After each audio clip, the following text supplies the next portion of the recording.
Jalan hirup rak lakonan rahayu panuntun indung ngadekeun lembur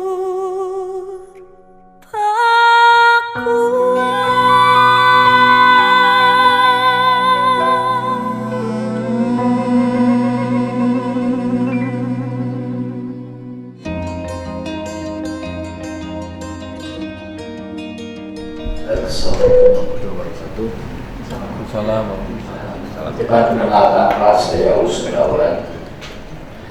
Saya PLT direksi di Sarana. Mungkin di akhir minggu ini yang jangkau 1 bulan. Ini yang direkturnya diberhentikan itu bukan? Direkturnya lagi ada masalah, Pak. Sumedang. Oh, yang disangka. Yang itu yang punya galian itu. Iya. Yang kerjasama dulu dengan si Sumondawu. Iya. Pakai jasa sarana, tapi objek pelaksanaan kegiatannya yang sebenarnya dipakai dipinjam bendera saja. Iya, Pak. Jadi Menang-menang bendera di Indonesia kan? lagi masih di persidangan Pak ini Pak itu menggunakan ahli dari kejaksaan. Terus mencobannya lagi ada kita dan terakhir putusan itu masih berlangsung persidangannya, Pak. Jadi saya diangkat tanggal 26 Desember 2025, Pak. Karena saya karena mungkin sedikit saya ketahui bahwa jasa sarana ini berdiri tanggal 6 Februari 2024, terus dari fokusannya di bidang infrastruktur dan pengembangan kawasan. Sedangkan dari Pemprov itu sudah diterima PMD sudah 830 miliar rupiah. Jadi jumlahnya 1 triliun itu dari Citra Magang Nusapala Persada 150 miliar. Konsorsium dengan berbagai lembaga bisnis ternama itu. Iya, Pak. Mereka sebagai sedikit sahamnya. Sahamnya kalau kita 630, kalau CNP itu 150 miliar. Dan ini mah sepengetahuan Bapak karena direkturnya sudah ditahan. Dari 800 itu diwujudkan jadi apa saja? Nah, mungkin ke dividen dulu, Pak. Dividen selama berdiri sampai sekarang tuh baru 38 miliar. Dividen. Ya. Enggak, maksud saya 800 itu kan penyertaan modal. Iya. Si penyertaan modal itu dipakai usaha apa, wujudnya apa? Hampir tinggi loh 800. Betul, Pak. Usahanya di bidang jalan tol, Pak.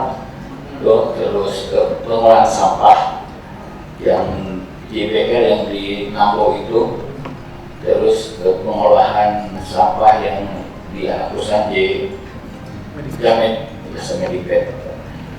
Itu saya dengar kan jasa sarana itu duitnya ini asetnya itu digadein. Ya, itu begini Pak, mulanya ada Kepku nomor 10/30 ya. Ada perintah penugasan untuk mengakuisisi sahamnya di JBR itu sahamnya kita tuh 20% ya, dan 80 dipegang oleh SGE.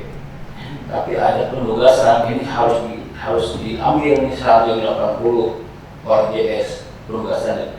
Nah itu pakai uang JS sendiri Pak. Jadi penugasan untuk mengambil alih 80%-nya, tapi pakai uang perusahaan. Ini yang jadi gangguan, jadi salah satu jadi kesulitan dana di JS.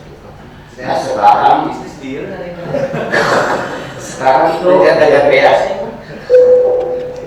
ya gini aja, Bapak daripada liur Pak, saya liur Pak, untuk Bapak jadi direktur nanti liur. Iya Pak. Nah sekarang gini, jasa sarana nih PMK kan udah nyimpan duit situ tuh 800 kan, ya 800 miliar. Nah duit 800 miliar itu sekarang nih ada aset dalam bentuk apa yang bisa diambil kembalikan ke Pemda? aset yang ada Pak di tanah 14.000 meter di Cisarantan dan 4.000 plus 4 unit apartemen bisa juga di Panorami. Tapi tidak dijaminkan. Jadi apa? Nyawa tuh aset.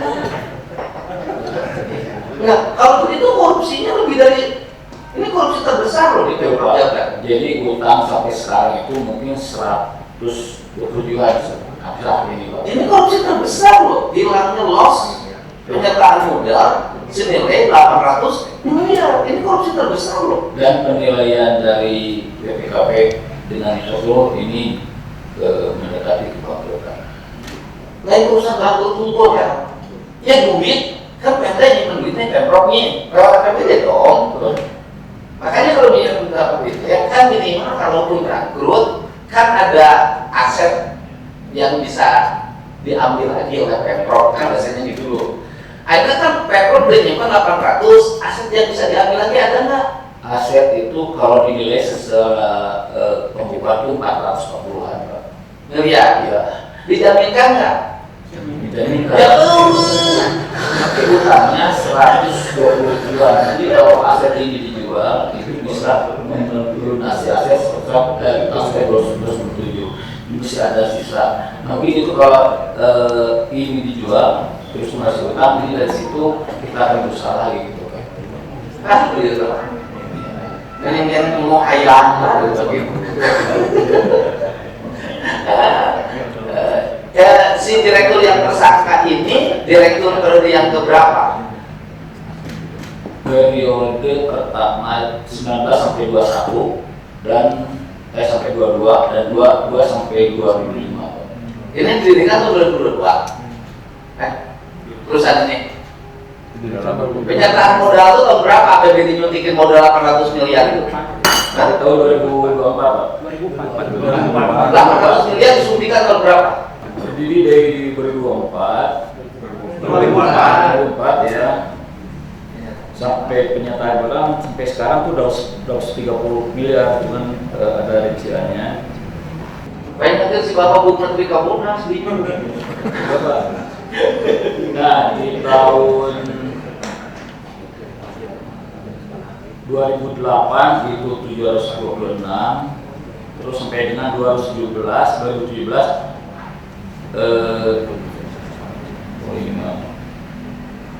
dividen. Oh 2008 memasukkan modal 700, 830. 2060 memasukkan modal. Rinciannya belum saya dapat. Pak, modal 80 miliar dah. Itu kan 2004 memasukkan modal ratusan miliar itu setara dengan uang 8 triliun sekarang loh. Bertahap nih. Kenapa berbuat itu? Pemda ya jangan melibat itu. Dapat kalau itu sedih saja. Terus Jeswita. Baik, terima kasih. Bismillahirrahmanirrahim. Assalamualaikum warahmatullahi wabarakatuh. Yang saya hormati Pak Gubernur, Pak Sekda, dan Bapak Ibu jajaran dari Pemprov dan Bapak Ibu sekalian, izin menceritakan Pak tentang Jeswita Jabar. Jadi saya sendiri nama saya Gundun Pak, kebetulan baru 2,5 bulan dapat amanah di sini. Jadi Jeswita ini adalah BUMD yang merupakan merger Pak dari 5 BUMD sebelumnya Pak. Jadi dulu ada 5 BUMD, PD Kerta Wisata, PD Kerta Wahana, PD Kerta Waskita, PD Kerta Karya, dan PD Kerta Farma. Di merger tahun 2017. Jadi Jaswita sendiri itu berdiri tahun 2017. Nah karena ini dari 5 BUMD, Pak, kita jadi ada 2. Pertama memang terima aset dari 5 BUMD tersebut, totalnya ada 56 aset. Lalu yang kedua juga usahanya jadinya multi, Pak Gubernur, multi usaha. Jadi usahanya Jaswita itu yang pertama adalah destinasi dan kegiatan wisata. Kita kebetulan mengelola salah satu objek wisata di Jawa Barat, Waduk Dharma Kuningan. Ini penugasan dari Pemprov. Lalu juga di Pangandaran kita ada pondok seni dan juga ada Batu Karas, kita lagi kembangkan di sana. Yang kedua usahanya di properti, Pak, properti kawasan dan bangunan, lalu juga ada hotel, resto, dan terakhir kita juga di salah satu aset kita punya bengkel, Pak, Mobile Care namanya. Kita ada bengkel di Jalan Gatot Subroto, Pak. Jadi itu bengkel, perbaikan kendaraan, klien kita juga sebagian dari Pemprov Jabar. Jadi memang kita Jaswita ini ada yang ini yang usahanya aneh itu ya? multi, Pak. Enggak, ada salah satu usaha aneh dari Jaswita. Ada. Anehnya itu adalah menyediakan mobil listrik disewakan ke pegawai Pemda Jabar. MUJ. Itu bukan Jaswita. Yang disewakan 300 juta per tahun itu, nah, terus dianggarkan lewat APBD, liar usaha. Karena nggak Jaswita kan asetnya banyak. Iya betul, Pak. Itu baru 2,5 bulan kan? Iya betul. Mimpinnya. Iya betul. Sebelumnya direkturnya habis. Ya, jadi sudah ada 1, 2, 3, 4, 5, 6 periode. Sebelumnya dirutnya kan selesai. Ya. Nah, waktu serah terima itu dia tinggalin apa saja? Ya, jadi pertama saya cerita, Pak, setoran modal mungkin ya. Setoran modal Jaswita itu total di 50 miliar, Pak. Lalu kontribusi Jaswita ke Pemprov, pertama dividen, akumulasi dividen dari sejak kami berdiri 2017 itu di angka 13,891 miliar. Lalu yang kedua, kami juga berkontribusi, Pak, karena ada beberapa penugasan di Jaswita seperti Waduk Dharma, lalu juga ada pondok seni Pangandaran, ada pasar kreatif Jawa Barat, lalu juga lahan di Puncak, Pak, yang penghormatan rindu alam. Total kontribusi kami di 5,991, Pak. Jadi total yang sudah kami kontribusikan ke Pemprov itu di angka 19,8 miliar, Pak. Saya gini, Hotel Salak nyetor berapa setahun? Hotel Salak sudah, Pak, ada datanya. Jadi Hotel Salak itu di sekitar tahun ini, Pak, 1,9 tahun ini. Setahun. Ya, setahun, Pak. Setahun 1,9. 1,9. Aset Jaswita berapa nilai aset? 2,7 triliun, Pak. 2,7 triliun. Saya kan ada berdua bulan. Ya. 2,7 triliun aset setor Pemda sabaraha setahun dari 2,7 triliun aset. Jadinya yang tadi, Pak, akumulasi dividen Ya berapa? 13,9 miliar. Per tahun. Akumulasi Dari berdiri. dari 2017. Banyak kamu tuh setor, Pak. Ya kan setor. Jadi dari mulai berdiri. Nah, sepengetahuan saya gini deh, ini kelakuan Jaswita ya. Mereka menyewa-nyewakan tanah pada pihak ketiga kok. Yang angkanya itu saya yakin tidak sama dengan yang dicatatkan. Pasti. Untuk itu audit investigatif ke belakang. Gitu. Kan pasti itu antara ini di sini gini, permukaan begini, permukaan itu begini. Benar tuh, Pak? Ya. Cek Pak Dirut kira-kira itu kebetulan. Ya, jadi sebetulnya di beberapa tahun kebetulan izin tentang audit itu, Pak, kami sedang diaudit, bahkan sudah selesai, Pak, oleh BPK, dan sesuai dengan Pak, memang auditnya investigatif, kan. Jadi kami juga sudah dapat data dan itu memang jadi program lah akhirnya, jadi temuan-temuan. Enggak, pemahaman Bapak, benar nggak itu terjadi menyewakan lahan pada pihak lain, bekerja sama pada pihak lain, tapi tidak dicatatkan sebagai kinerja perusahaan? Enggak, Pak, tercatat adanya ada. Enggak, maksud saya bekerja sama dengan pihak lain antara yang dicatatkan dengan yang diterima berbeda. Saya belum tahu, Pak, kalau apa yang terjadi di lapangan seperti apa. Tapi kalau kami kan mencatat di data, Pak, di data keuangan itu memang sistemnya kita nggak boleh transfer, nggak boleh cash, Pak. Jadi harus transfer dari mitra langsung ke perusahaan. Sama teorinya itu. Banyak seperti kalau dilihat dari nilai-nilai aset yang dikerjasamakan itu angkanya rendah-rendah banget dan tidak logis. Betul. Jadi izin Pak, salah satu kendala kami memang ini kan kami merger dari 5 BUMD yang lama, Pak. Jadi banyak sekali sebenarnya kerjasama yang itu usianya sudah lama sekali Pak. Jadi memang angkanya kalau zaman dulu mungkin angkanya masih naik ya. Begitu ditarik ke angka sekarang jadi kecil. Itu contoh hotel ya? Iya gitu. Hotel itu setahun berapa? 1,9 Pak. Mending kene mungut pajak hotel kota. Restoran. Bukan. Itu bayar. Coba pernah dicek nggak dia bayar pajaknya berapa ke Kota Bogor per bulan? Ada Pak harusnya. Iya kan? Saya yakin antara pembayaran pajak hotel di Kota Bogor daripada dividen ke provinsi gede-gede bayar pajak hotel di Kota Bogor gede kita. Gitu. Ya udah nanti ini aja lah. Terus kalau yang tanah yang di kota statusnya apa? Kalau Nah ini itu saya juga sekalian alhamdulillah bisa ketemu Pak Du. Kebetulan saya juga butuh arahan salah satu lahan yang cukup strategis yang ini sedang dalam posisi butuh lahan Pak Du itu salah satunya Palaguna. ya Palaguna. Betul. Jadi Palaguna itu kan kerjasama dengan perusahaan namanya Titah Kadajaya itu anak perusahaannya Lipo. Berakhirnya kapan itu?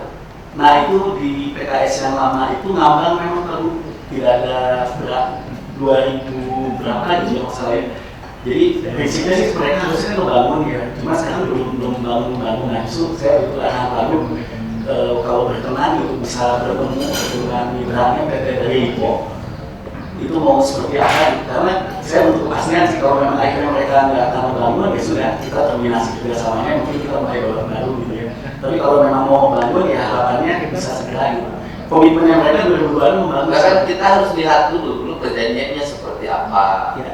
kemudian kontribusinya seperti apa. Jangan sampai aset-aset pemerintah provinsi itu kemudian dikerjasamakan dengan pihak lain, tapi kita tidak mendapat apapun. Ya, justru lebih menguntungkan pihak lain. Menguntungkannya apa? Mereka tidak usah pembebasan, bisa membangun, bisa menikmati untung yang besar. Sedangkan pemilik lahannya tidak mendapat kontribusi apapun, kan nggak boleh. Ya sudah, oke. Terus ke migas utama Jabar.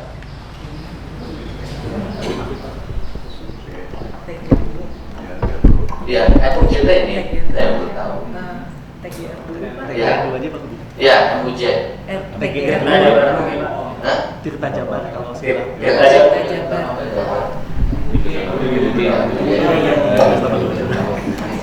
migas utama Jabar, FUJ. Assalamualaikum warahmatullahi wabarakatuh. Izin Pak Bu, karena pemberhentian sementara direksi, izin saya menyampaikan terkait MUJ khusus sebagai komisaris, bahwa MUJ itu memiliki 3 anak perusahaan, di mana core bisnisnya adalah migas dan EBTKE Pak.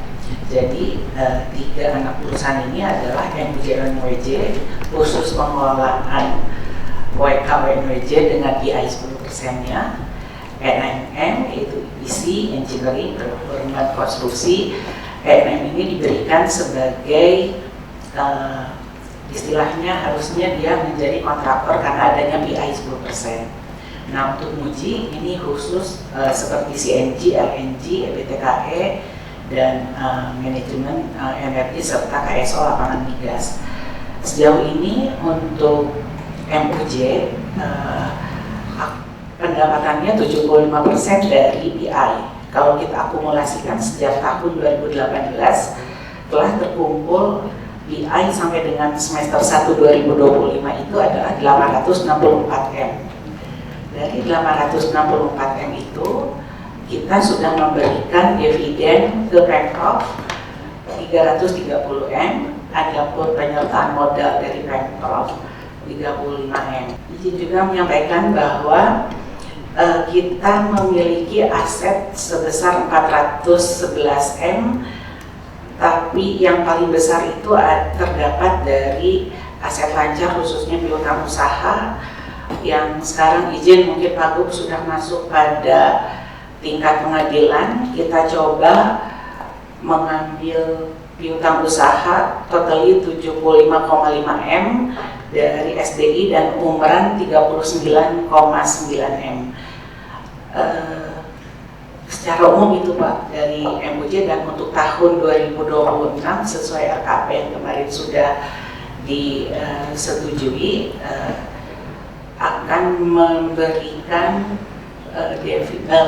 dividen atau dividen itu sebanyak sekitar 20 M Pak, karena sejak tahun 2025 dan kelihatannya di 2026 $1 Pak kita tidak akan mendapatkan dari BI, karena izin juga Pak Gub menyampaikan WKWNWJ ini adalah sumur tua yang sebetulnya secara siklus liftingnya sudah menurun, dan kita terbebani capex walaupun kita 10%, tapi harus keluar capex yang totally sekarang ini telah mencapai sekitar 200 US sebetulnya, 60 US Pak kalau dikurangi depresiasi, jadi sekitar 200 sekian miliar Pak. Nah ini yang sedang kita negokan supaya kita tidak mendapatkan $1, ya $1 banget gitu ya Pak ya. Jadi kita coba pembukuan yang dilakukan oleh PHMWJ dengan MUJ-ONWJ ini kita sinkronkan, ya mudah-mudahan celahnya ada di setoran pajak dan lain-lain Pak. Itu sebetulnya Pak izin. Dan sekarang mungkin Bapak juga sudah terinformasikan oleh Pak Karobia dan Pak Inspektorat, kita sedang melakukan pendalaman terhadap tindakan direksi yang tidak GCG. Demikian mungkin Pak. Assalamualaikum warahmatullahi wabarakatuh.